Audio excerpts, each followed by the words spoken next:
Hello, everyone. Welcome to VRIC Media, your most trusted voice in metals and mining. I'm your host, Daryl Thomas, and today we have the pleasure of interviewing Mario Innecco. How you doing today, Mario? I'm doing well, Daryl. Thank you for having me on. Yes, indeed. I always love your commentary on X and such, and so I had to get you on the show.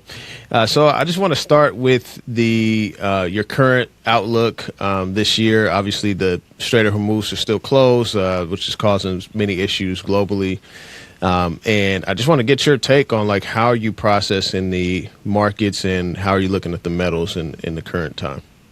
Yeah, I mean, longer term and fundamentally, I think the metals are more bullish than ever.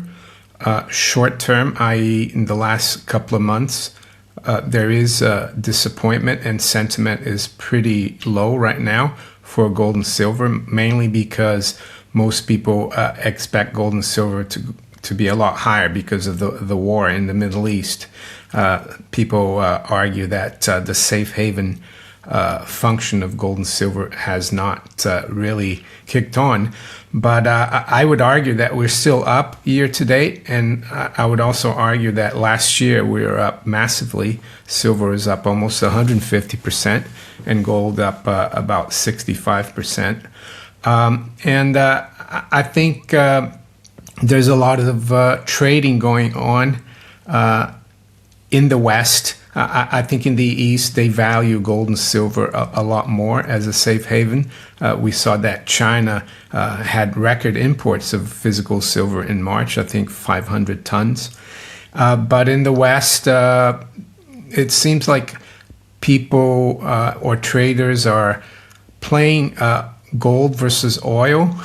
They're playing like a spread. So when oil goes up, gold goes down, which seems counterintuitive, but eventually I think when people realize that their currencies, be it the dollar or be it the pound or the euro or the Australian dollar, when they realize that they're getting a lot less for their currency in the shops and in terms of purchasing power, gold will pick up again because the fundamentals are still very good. And also, I was just reading, Daryl, this morning about how the open interest in silver and gold futures on COMEX is at, silver is at like over a decade, the lowest in a decade, and gold is also really low. And usually when you see the market overbought, you see open interest really high because the shorts are piling in. But the fact that open interest is really low and we're still at relatively elevated levels compared to last year means that we could have a turn of events very quickly. And I think the last 2 months has helped the market settle a little bit, is like a consolidation before a next move higher. And if you look at gold, for example, in the priced in Japanese yen, I look at that regularly, and the chart, you see for the last 4, 5, 6 years, there's always like it moves higher and then it consolidates, moves higher. And we've been doing the same thing in the dollar price of gold since last year. I don't know if you remember, from April to August, it was going sideways and then it just took off. And I think we're in a kind of environment of consolidation. And we're still seeing central banks buying a lot of gold. Someone just sent me an article actually from the New York Times of all publications, and they've got a big story on why countries are stocking up on gold. And at the end of the article, they quote the World Gold Council, the analyst there, and he says, whatever the conditions, and this is Christian Gopal, he says, central banks have become a real pillar of demand in the gold market. So that's how I see it. And I think silver is, of course, the little brother or cousin of gold. Mm-hmm. And I expect it to outperform gold, but I'm not getting rid of my gold. Yeah. It will outperform on the upside, just like it's underperformed from the correction at the end of January. Okay, gotcha. So curious, you seem like the type of guy that you mentioned not getting rid of your gold. So it seems like you don't necessarily view gold priced in dollars as much as like some newer kind of retail investors coming into space. A lot of people are concerned with the price. And so curious in your thoughts on the not the central banks, but the banks that have been coming out, investment banks and such, and their targets on gold. I mean, many of them are expecting a $6,000 gold by year end and such. Some of them have been revised and such. And so just want to get your thoughts on, do you think these targets are underestimating, or do you think, I mean, obviously anything's possible, but just curious in your thoughts.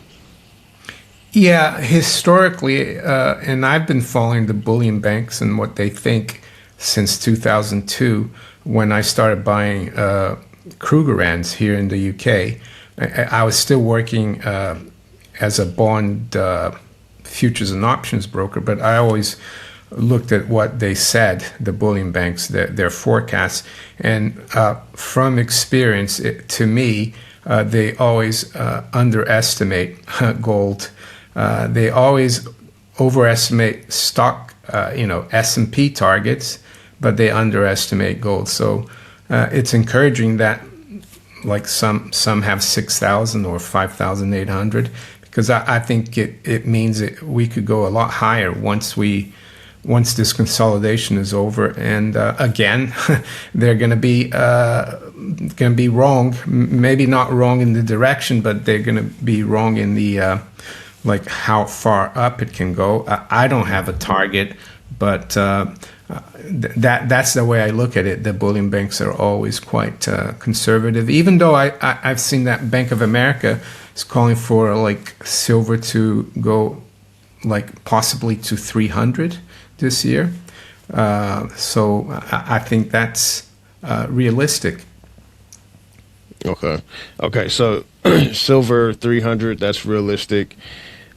Just curious in your thoughts on, so I've recently read the silver survey that was put out by Metals Focus. They do some data and work with the Silver Institute and World Gold Council. And they were kind of mentioning how, like, with the industrial aspect of silver, like some of these industries are trying to find replacements for it. And obviously we still have a shortage. Many of these miners aren't getting it out of the ground as much as what's needed to meet demand. And so curious in your thoughts on silver supply and where you see that headed. Yeah, I think there's a big problem there because we've had 6 years, I think, of supply deficit. And as you know, pure silver plays are quite rare. Usually silver gets extracted as a byproduct of other base metals like copper, and to like get a silver mine going takes years. And I think also the war in the Middle East and what's happening to the energy situation is going to push a lot of countries, especially in Asia, to look at solar and other alternative energies, and you need a lot of silver for that as well. I published an interview recently with Eric Young, who's on X, and he was telling me that China is basically almost self-sufficient in energy, and they focus a lot on electricity, EV, and wind, and other kinds of alternatives, and you need a lot of silver for that. So it's I've heard some people say that silver is the new oil. So yeah, I think we need a lot higher prices just to get the investors interested in maybe opening new mines and developing new mines, because I think the shortage is real. And unfortunately here in the West, like London, New York, and Europe, the price of silver is like kind of being suppressed, in my opinion, and that's why there's a huge premium with Shanghai. And the Chinese and the Indians, well, they're like saying, yeah, I'll have that. And I think that's a shame that all this silver is flowing from west to east. And but I think as well, this suppression of the price, this control of the paper price, could be on its last legs, and maybe the drop in open interest to below 100,000 in silver futures means that not that is just bullish, but also that the COMEX, the paper market, is kind of a dying thing. Yeah. Yeah, so I was reading where the COMEX has, the estimates are like 400 to 1, like 400 to 1 ounce or something. Yeah, so that's pretty, that's pretty. Yeah, and I think the shorts, I was reading something by Alistair McLeod, and he thinks a lot of the bullion banks are being very careful because they know that it's highly leveraged, so they're telling their desks to cut the short positions, and maybe that's why open interest is coming down so much, because usually at such a high price, and we're still up on the year. Silver started at 71, and I think we're trading, I don't know, around 73 or 74 right now in the spot. You would expect open interest to be quite high, but it isn't. We got all of the boxes ticked, and now we have one of the only shovel-ready permitted projects in the US. It'll be Wyoming's first permitted mine, is this correct? It'll be the first one in 100 years. US Gold Corp is a near-term, low-cost gold producer in Wyoming. To learn more, go to usgoldcorp.com. I want to get your thoughts on the Federal Reserve. Recently Kevin Warsh was confirmed, and then I guess Jay Powell did something that's pretty uncommon, where he said he's going to remain as a board governor and such. And so I want to get your thoughts on the Federal Reserve, and what are you thinking there? What are you watching there? Well, I think the drama between Powell and the Federal Reserve is just that. I think it's a distraction. Ultimately, Warsh and anyone at the Fed will print. Yes, they say that they're independent, but when push comes to shove and there's a crisis, the Fed loses its independence and helps out, and the Treasury joins in, and that happens in every country. It's not just the U.S. So, and it's one of the reasons why I'm still fundamentally bullish gold, silver, and hard assets.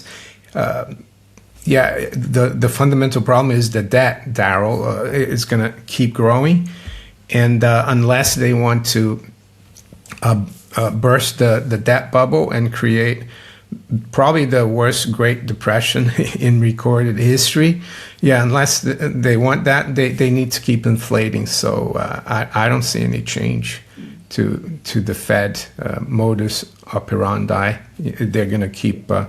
They're already doing QE. They're not calling it QE. Their balance sheet is increasing again. I think it's over about 150 billion since the beginning of December. Yeah. I was looking at that as well on the Fred site, where their balance sheet has been increasing since December. And so they've definitely pivoted on the quantitative tightening, and they're going back to the printing. So how are you viewing M2 money supply at this time? So when thinking about inflation, some people are thinking about, the price of oil is high and such, but oftentimes people aren't thinking about the amount of money creation and how that devalues the purchasing power of our currency. So just curious in your thoughts there. Yeah, M2, I guess it went on steroids like in 2020 till 2021, 2022. And then actually we had a period of deflation in M2. It didn't go back to to where it was prior to COVID, but it came down a little bit.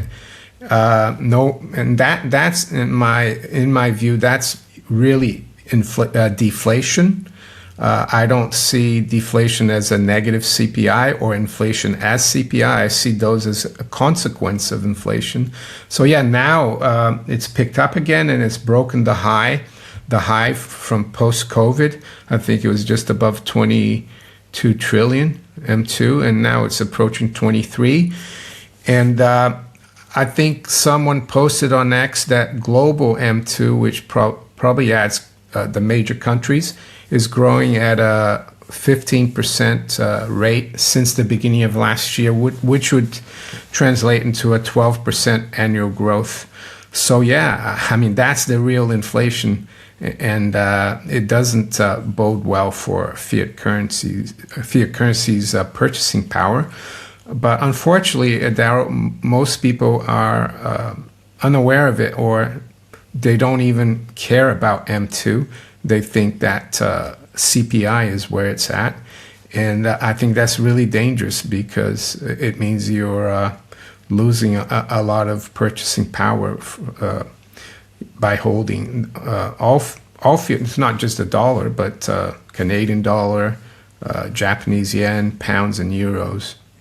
Yeah, for sure.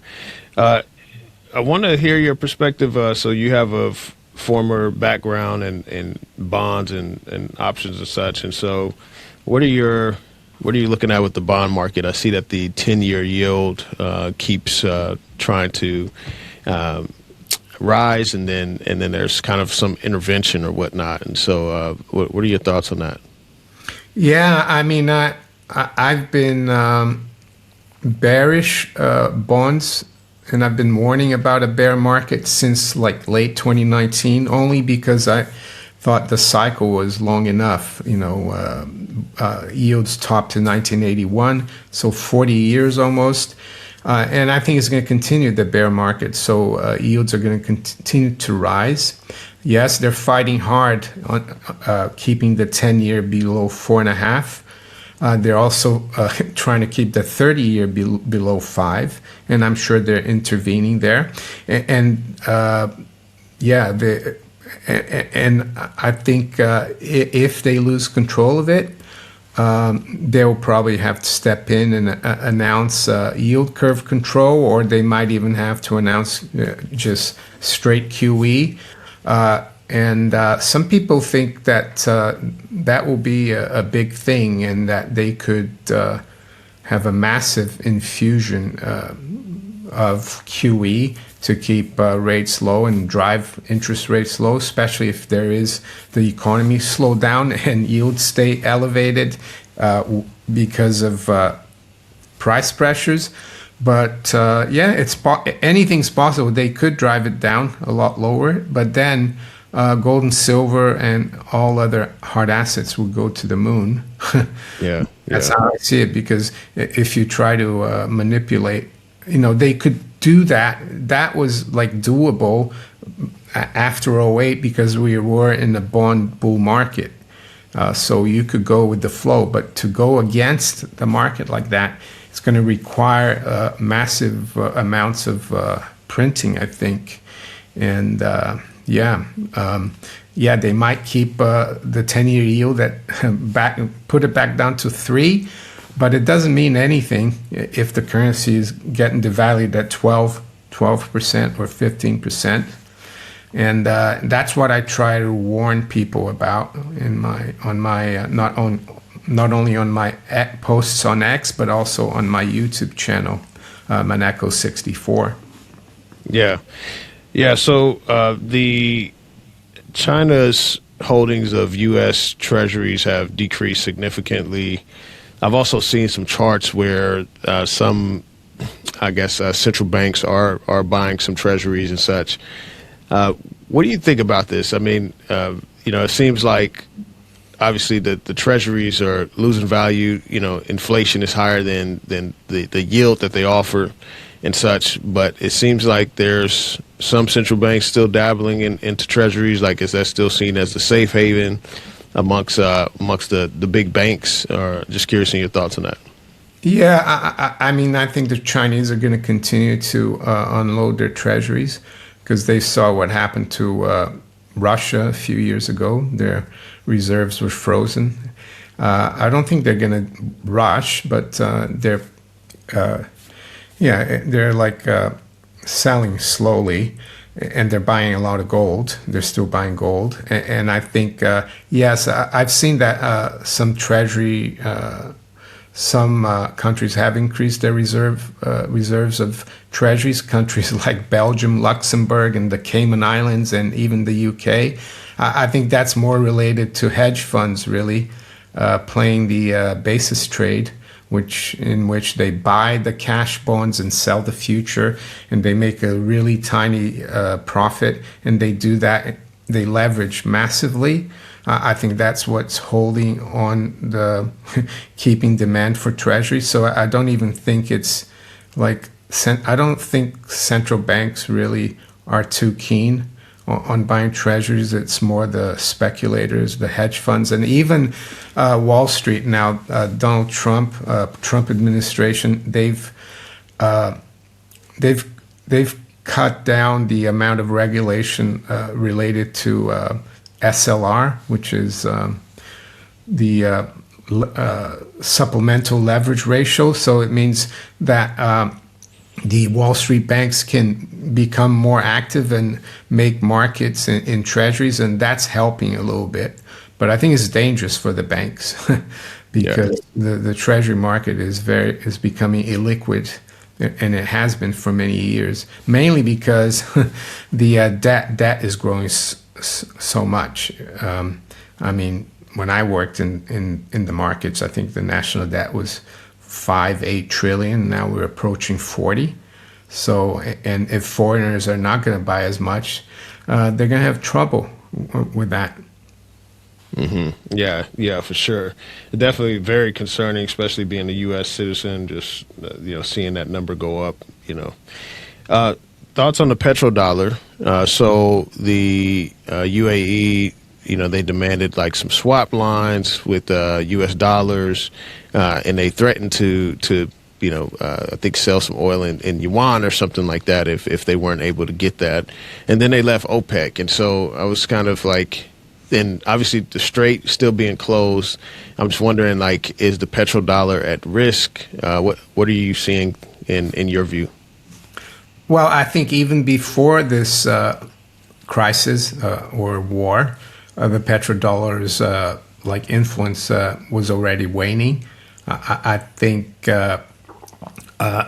part of this war, I guess, is maybe the United States trying to fight back, but I think it's a losing battle, and I don't think it's necessarily a bad thing that the petrodollar becomes history, because it's because of the petrodollar that the U.S. has been able to live beyond its means by running huge budget deficits, trade deficits, current account deficits. And that has also led to the deindustrialization of the U.S. economy, because they just focus, the powers that be, the people who run the U.S. and the financial system, they've been financializing the economy and focusing on consumer spending and people borrowing. But you can only do that for so long. Eventually, you're going to have to pay the creditors and start making things. So I actually think, the petrodollar doesn't have a future, and I think it wouldn't be wise to try to keep it going. Outside the West, like Western Europe, America's allies, like I think a lot of countries are maybe not rushing to get out of dollars, but they're like trying to find alternatives. And one of them is like gold. And I also think they're going to start adding silver to their reserves, and maybe the yuan as well. That's picking up too, in my opinion. I've seen that even Wall Street banks now are issuing debt in yuan because you pay a lot less. I think the 10-year Chinese government bond is yielding less than 2%. So it's funny that there are people in the West, institutions in the West, are starting to borrow money in yuan. Yeah, for sure. Yeah, that's definitely something that I have been kind of looking at and paying attention to. Curious in your thoughts on this. How long does this house of cards, just in your research, I know that you read a lot of books and such, and I've actually bought quite a few of the books that you've recommended. I haven't got through them yet, but I've bought them, so they're sitting on the shelf. But just curious in your thoughts on like how long does this house of cards, can continue. It seems that things are getting worse, and it seems like a slow decline. But just interested in your thoughts there. Well, it's difficult, of course, to say exactly when, but I think it's going to be less than 10 years that we'll see a major crisis, and where there will be a massive bull market in not just gold and silver, but hard assets, commodities. And I don't think we have long to go. 5 years, probably 5 years, maybe less. So it sounds a lot, but I think you need to be patient. I've been patient with gold and silver since 2002. I thought in '08 that that everything was going to implode, and I did the right thing, but they kicked the can down the road. And I think this time when major crisis erupts, and we could be very near a major crisis, I think with what's happened in the Middle East, they're going to try to kick the can again, and it's going to be probably the last time they'll be able to do that. Yeah, definitely. Yeah, there's I've been looking at obviously outside of the national debt and such, the U.S. has over 100 trillion in off-balance sheet liabilities. And one of the big issues that's coming up is the Social Security Trust Fund is going to be running out. And so many people that receive Social Security in the U.S. will have a 20% reduction in their benefits. And so I'm wondering, how the politicians are going to get out of that, right? Because they haven't touched the legislation since the 80s. And it seems like the current administration is just like not really concerned about it. And so maybe they're just going to kick the can to the next administration or something. Yeah, I mean, it's going to be like in third world countries. You'll get your pension, your Social Security, but it's not going to buy you much. They can always print.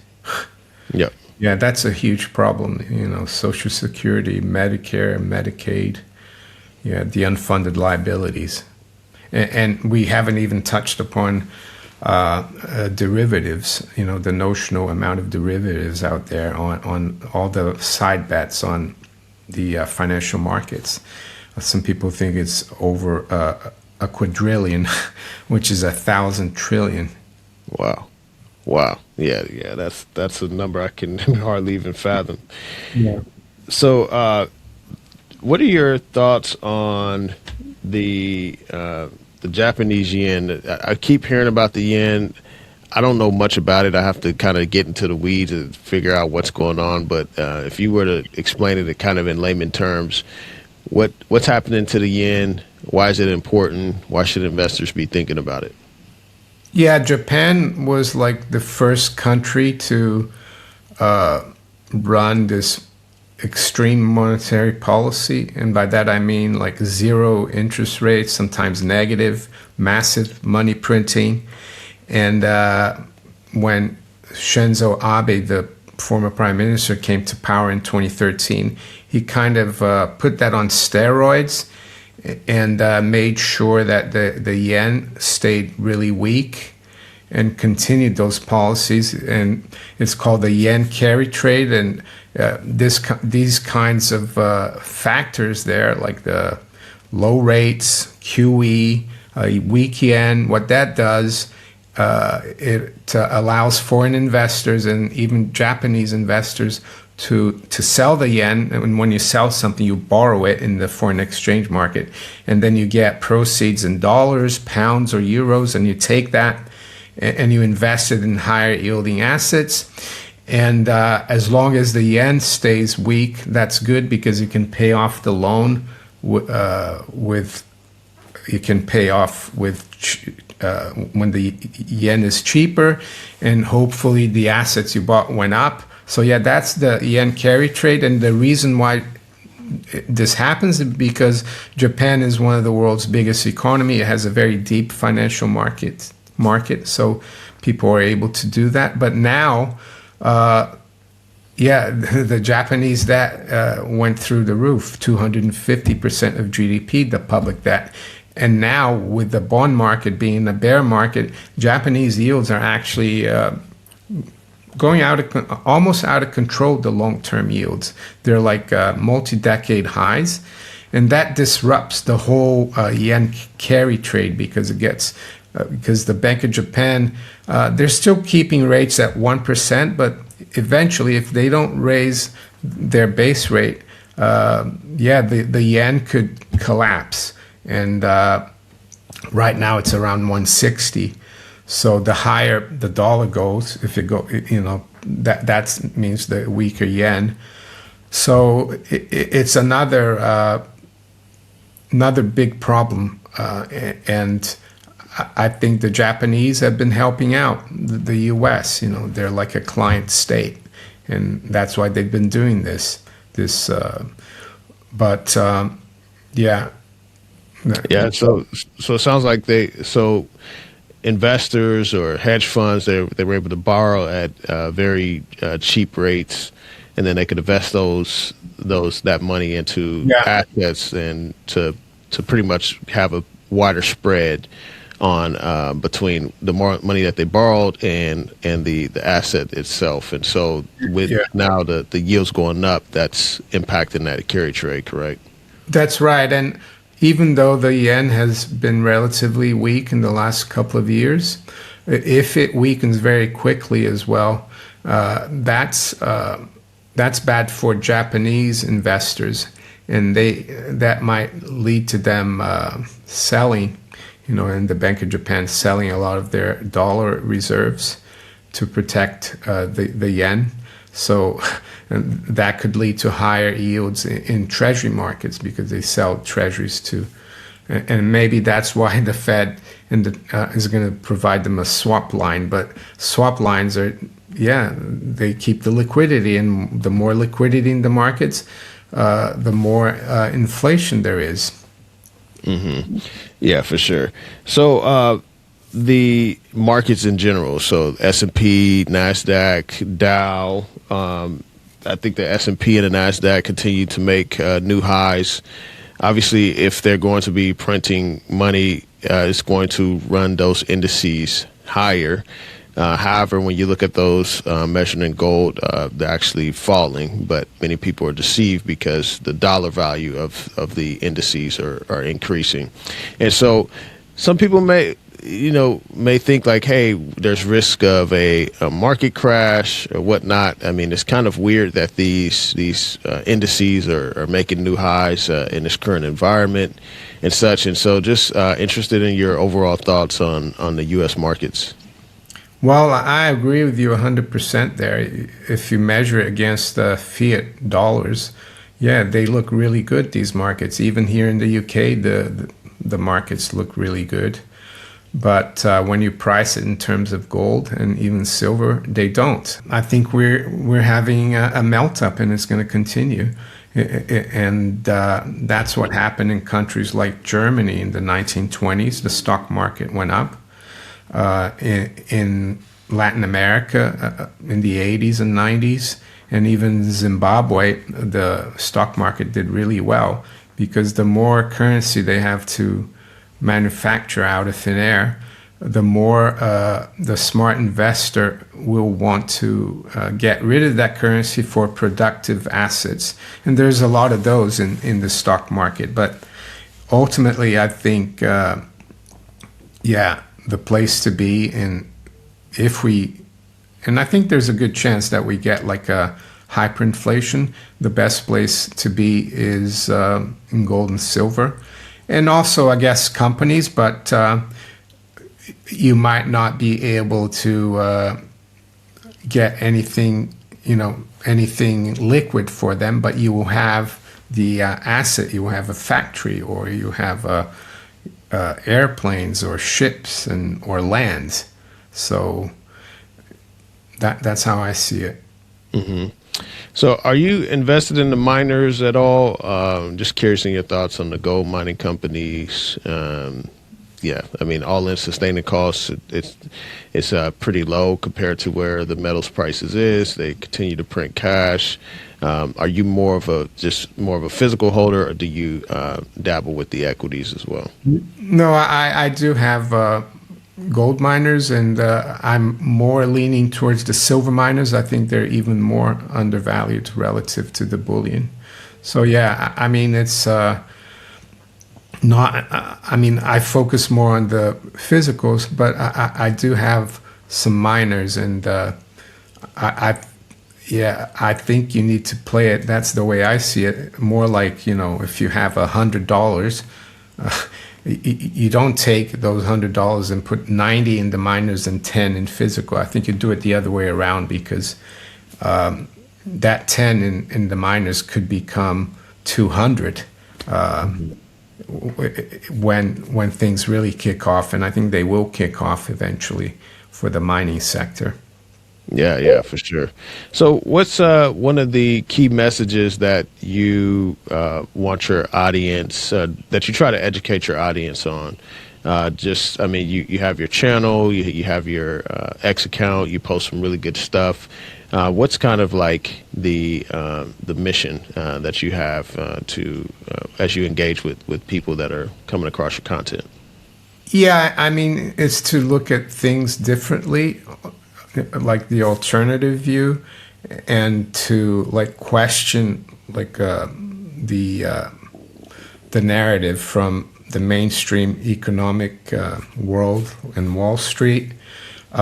Patience as well, because Wall Street and the banks, they don't like gold and silver, because if too many people go into gold and silver, it means they're not gonna be playing the game of speculation on Wall Street.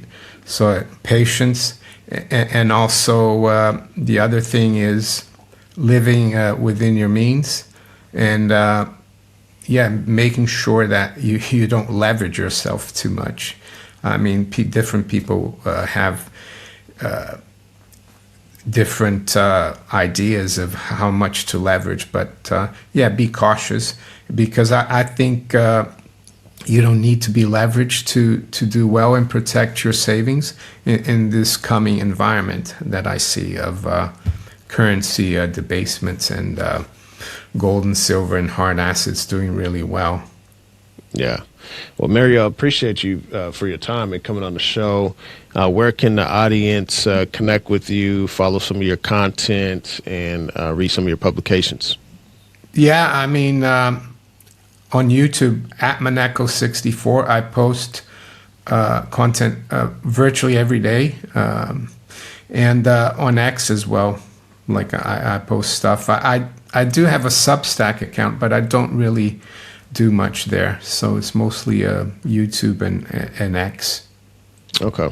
Well, you all be sure to go follow Mario on YouTube, and then also find him on X. Amazing publications, always having good, authentic conversations, and I connect with you in your content because I'm also a believe in the Austrian economics and such, and I think that these governments are going to keep printing. They're irresponsible. They don't typically drain the swamp. They add to the swamp. They add swamp creatures to the swamp, and they just continue to devalue our currencies and our purchasing power. And so I always love the publications that you're putting out. So I always appreciate that. And thank you for coming on the show, Mario. You're welcome, and thank you for having me on.